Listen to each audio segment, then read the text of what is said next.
Hello, this is Janet Michael. In addition to hosting the Valley Today each weekday at noon on the River 95.3, I also produce podcasts, and I'm excited to introduce you to a new podcast series in partnership with Lord Fairfax Community College. Having provided higher education and career training for the past half-century, LFCC is tightly interwoven into the fabric of the Northern Shenandoah Valley and Piedmont regions. Join me every week for conversations with current and former students to hear their funny and inspiring stories as we learn about their journey to higher education, the role that LFCC has played, where they are now, and where they plan to go. We'll also talk to current and former professors about their experiences and best memories of LFCC over the past 50 years. Get every single episode as they're released on our website at theriver953.com under the podcast tab, or you can subscribe for free in Apple Podcast, Google Podcast, on Spotify, Amazon Music, wherever you listen to podcasts. Just search for LFCC Stories.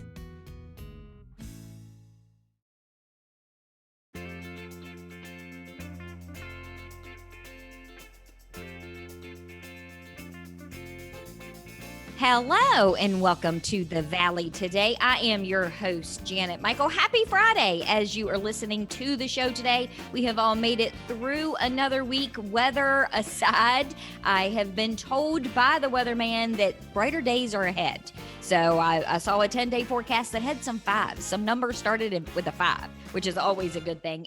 And brighter days ahead are coming too, because on the Zoom screen with me today are members of the Northern Shenandoah Valley Master Gardener Association, and events are back. They're not going to look like they have in years past, but we are still having a Gardening in the Valley Symposium, aren't we, Bob? Yes, we are, Janet. On March 6th. We'll talk more about it in just a little while.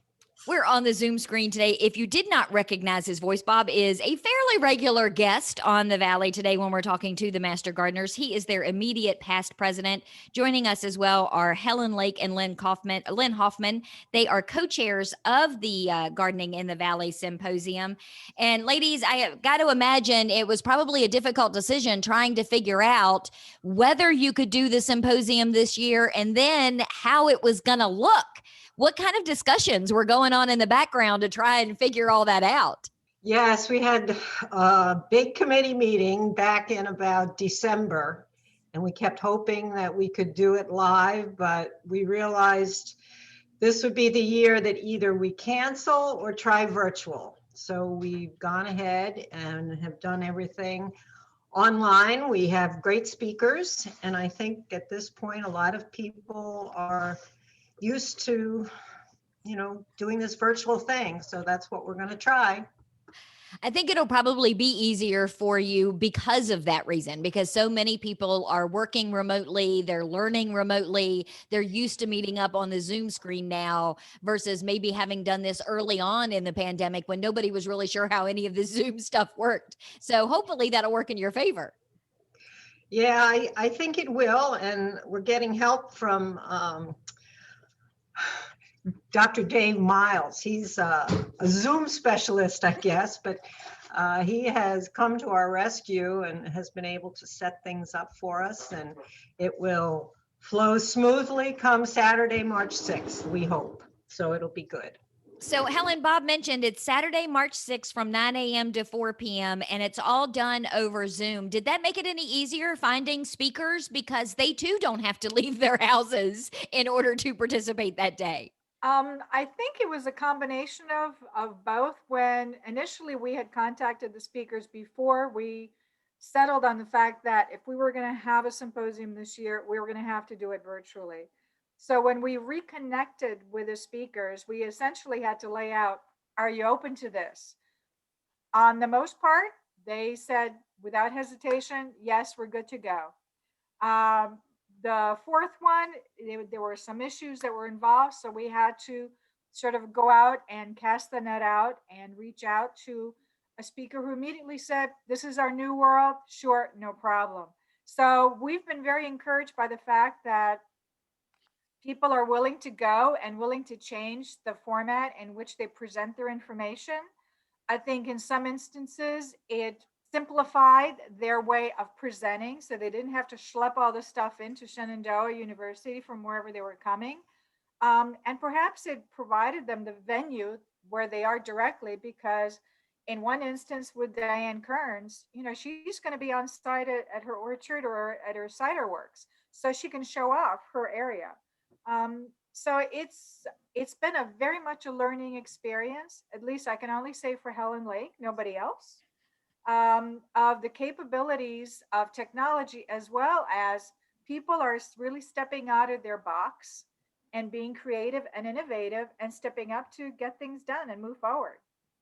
And Bob, I've read a lot and seen a lot in news stories about how gardening has kind of had a rebirth during this Yes. pandemic, that people are getting back into it or discovering it for the first time.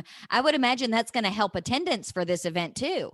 Yes, I was a bit concerned, how many people want to spend the whole day on Zoom, although we all do meetings on Zoom all day as something else, but our registration has been strong. We hope to have at least 100 or 150 people. So we're getting close. So I think there's still interest, and I think people see an end to this pandemic and can get out in the garden again and are excited about learning some new things.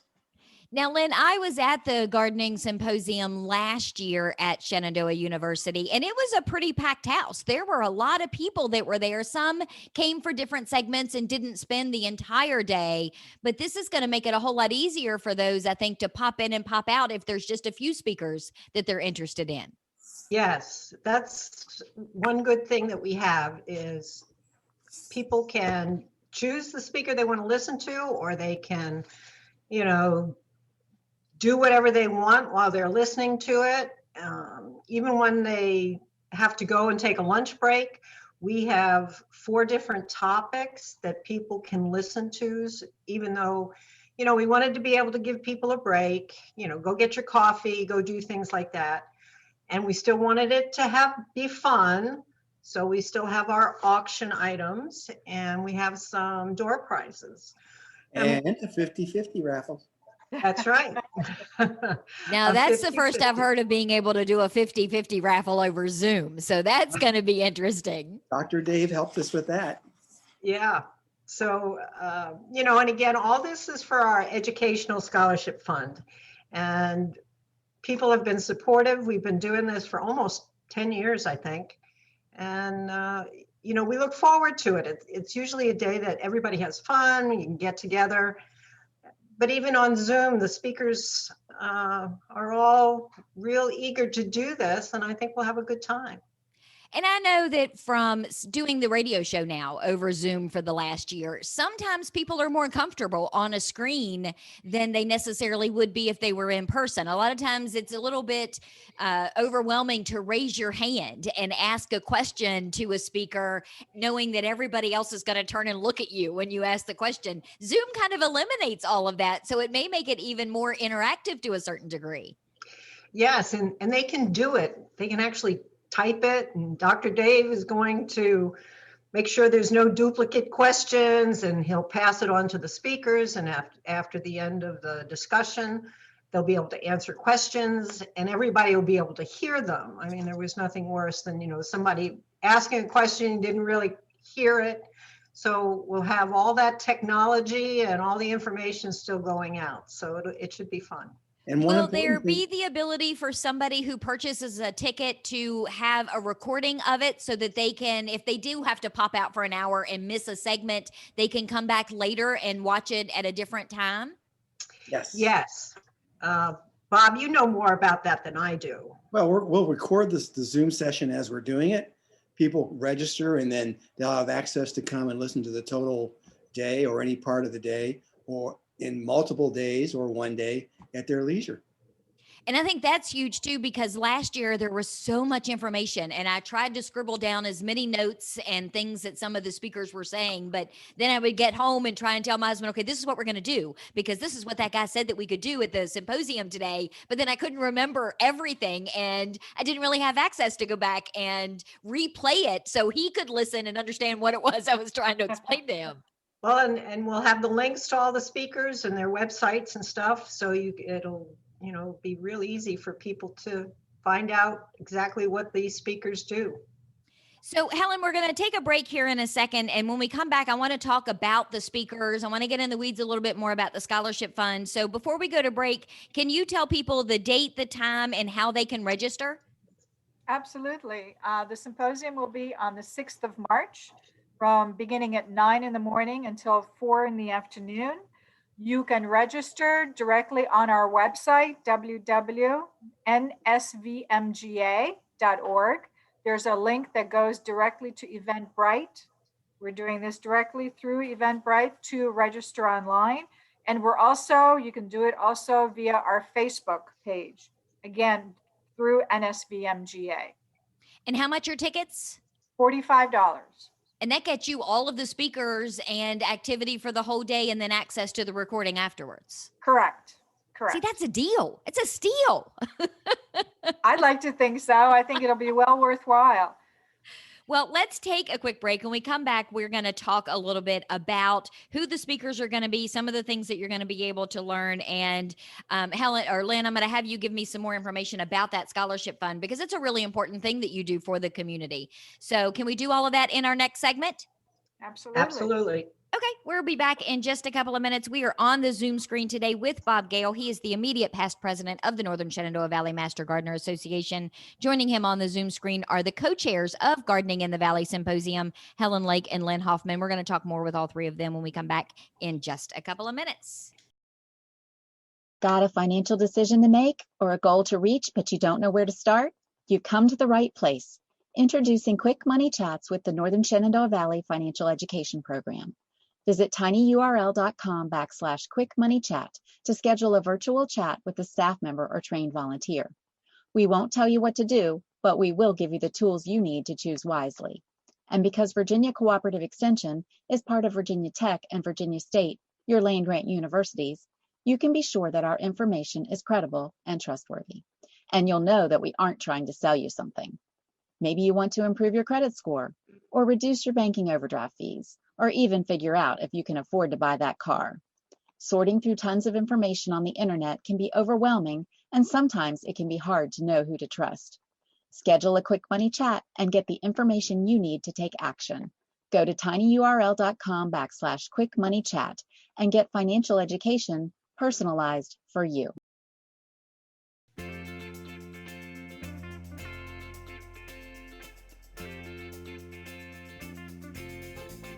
Welcome back to the Valley today. I am your host, Janet Michael. Happy Friday as you are listening to the show today. It is Extension Office Friday, and we are on the Zoom screen with the Northern Shenandoah Valley Master Gardener Association.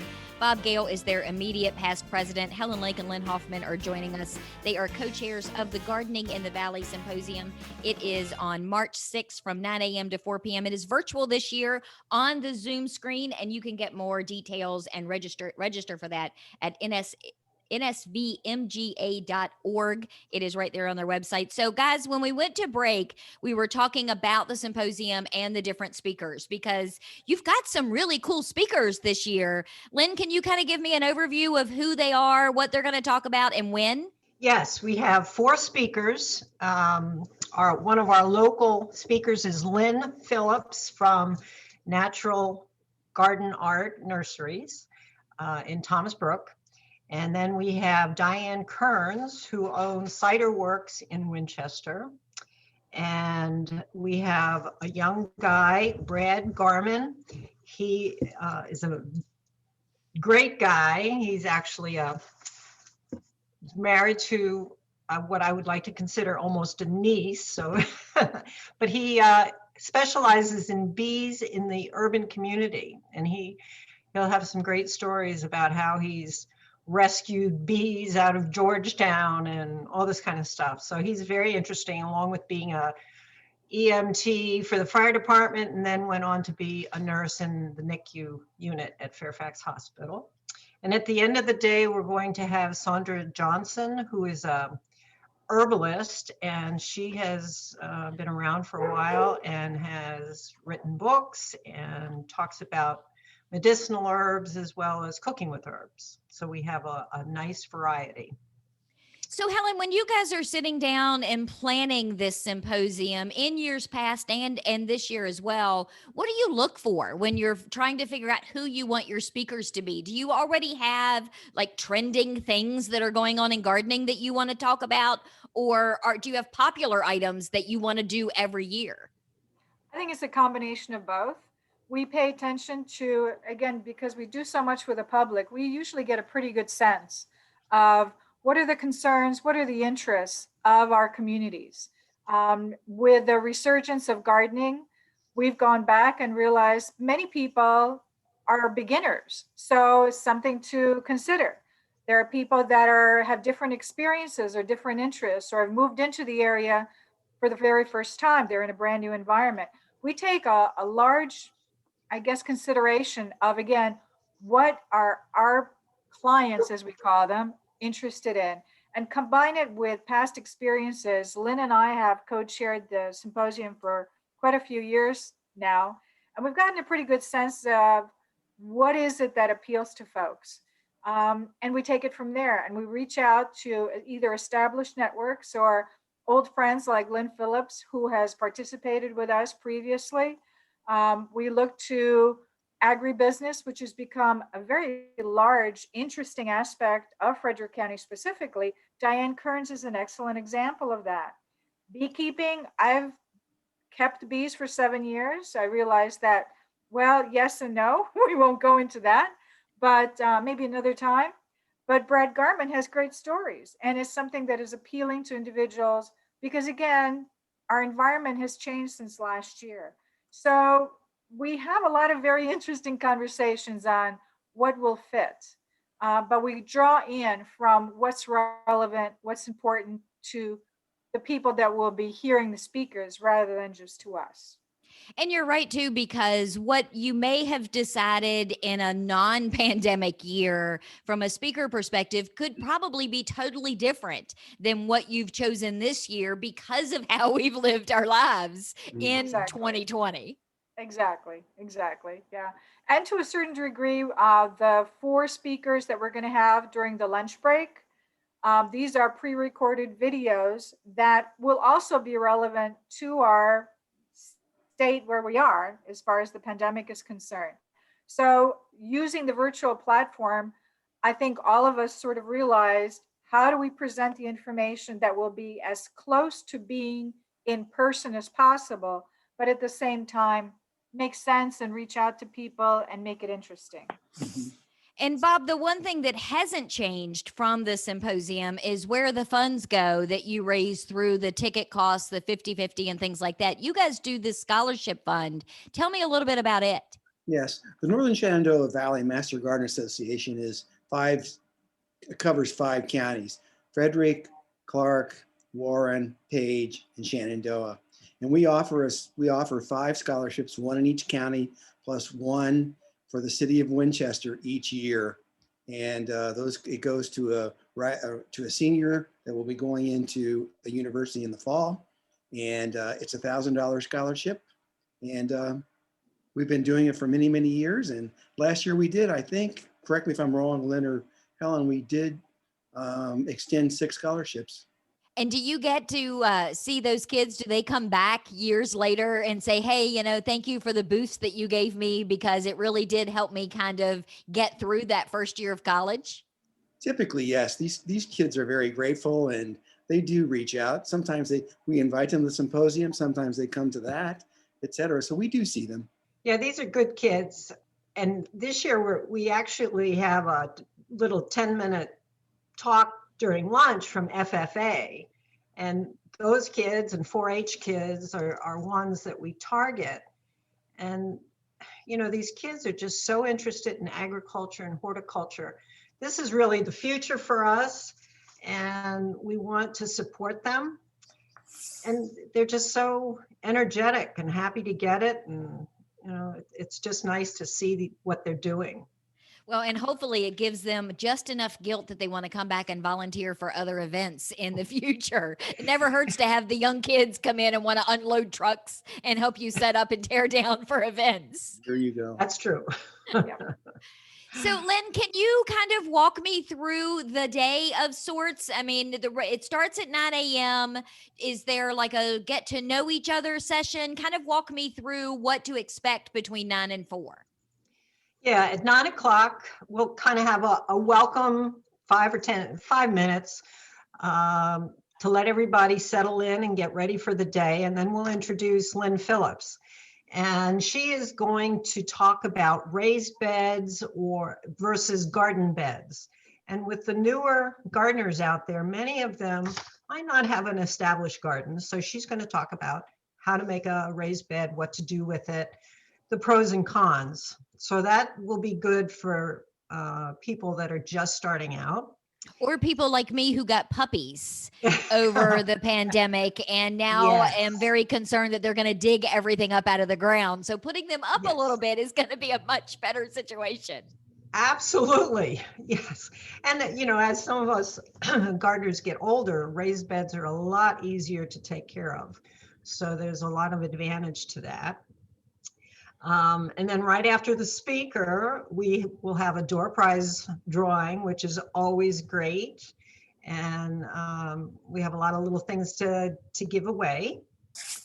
And then at 10:30, Diane Kearns comes in, and Diane is a local gal from Winchester. Helen, she actually grew up on a farm, right? Well, she is fourth, if not fifth generation in Frederick County from a family of orchardists.